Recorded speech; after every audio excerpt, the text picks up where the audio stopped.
আজ থেকে 25 থেকে 30 বছর আগের কথা বলছি আমি, তার বেশি ধরলেও ভালো হয়। তবে এখনও কোনো কোনো এলাকায় বা কোনো কোনো অঞ্চলে আছে, আমাদের পাবনা জেলাতেও একেবারে গ্রাম্য অঞ্চলে এগুলি এখনও আছে। ভাদ্র মাস আসলে পরে বড় বেটার বর ওর পাও দেখা লাগে না।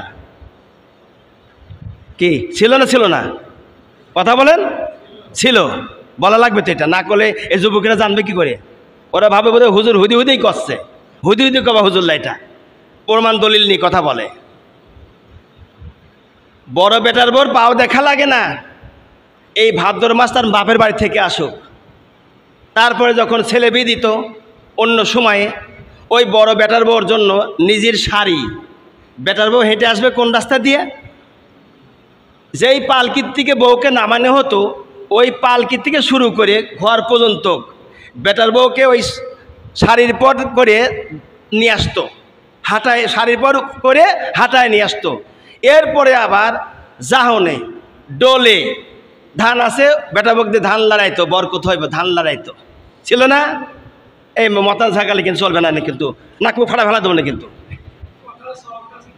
কইতে সবাই চলতেছে না, বাকি মুরব্বীরা কন্যার শৈল বল দুর্বল হয়ে গেছে।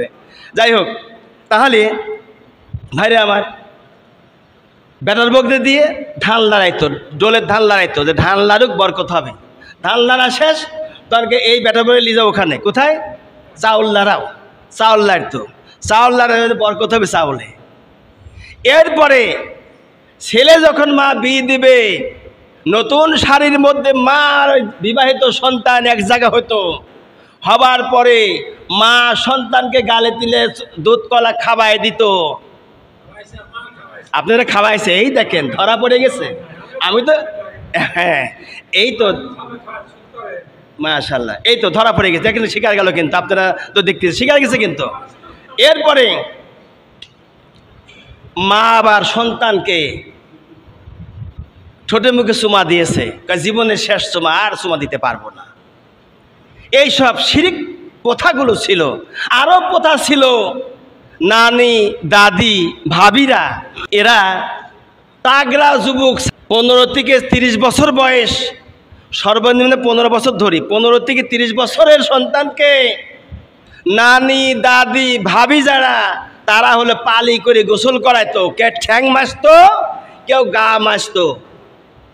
এইটা চিন্তাই করতো না শরীরে এমন একটা জায়গা আছে, ওই জায়গায় হাত দিলে মরা মানুষ জিন্দা হবে। এই নাই, মরা মানুষে জেতা হয়।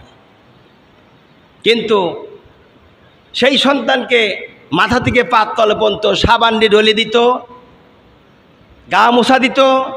আবার তাগড়া জোয়ান সেই যুবককে কোলে করে নিয়ে আসি উঠানের মাঝখানে পাটা রাখতো, ওই পাটার উপরে দাঁড়া করে দিত। দেওয়ার পরে হিন্দুয়ানি প্রথা অনুযায়ী তার দিকে খেয়াল নিয়ে পুরাইতো, পুরাইয়ে 2 পায়ের মাঝখান দিয়ে এভাবে করে এদিক দিয়ে বাড়ি করে ওদিকে আনতো, ওদিক দিয়ে বাড়ি করে এদিকে আনতো, এভাবে করে করে 5টা 7টা করে পাক দিত হাতে।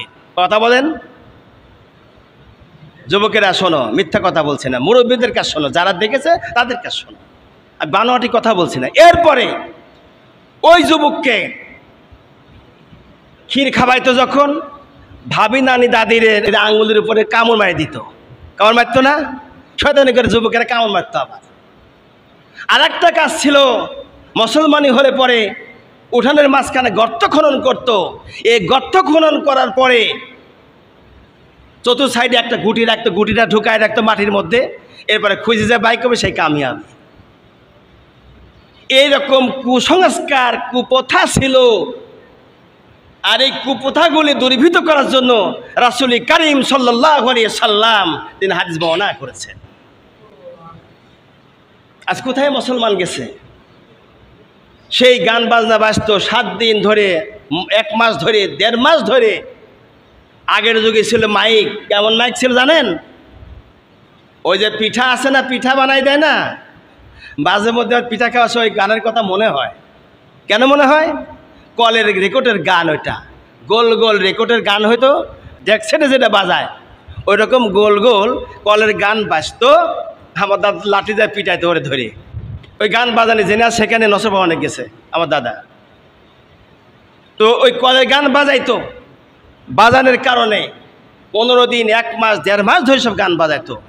এই যে কুসংস্কার, কুপ্রথা, শিরিক, এগুলিকে প্রতিহত করার জন্য রাসূল কারীম সাল্লাল্লাহু আলাইহি সাল্লাম পৃথিবীতে এসে মানুষকে সঠিক রাস্তা, দ্বীনের রাস্তা, কোরআনের রাস্তা আল্লাহ রসুল দেখা দিয়েছেন।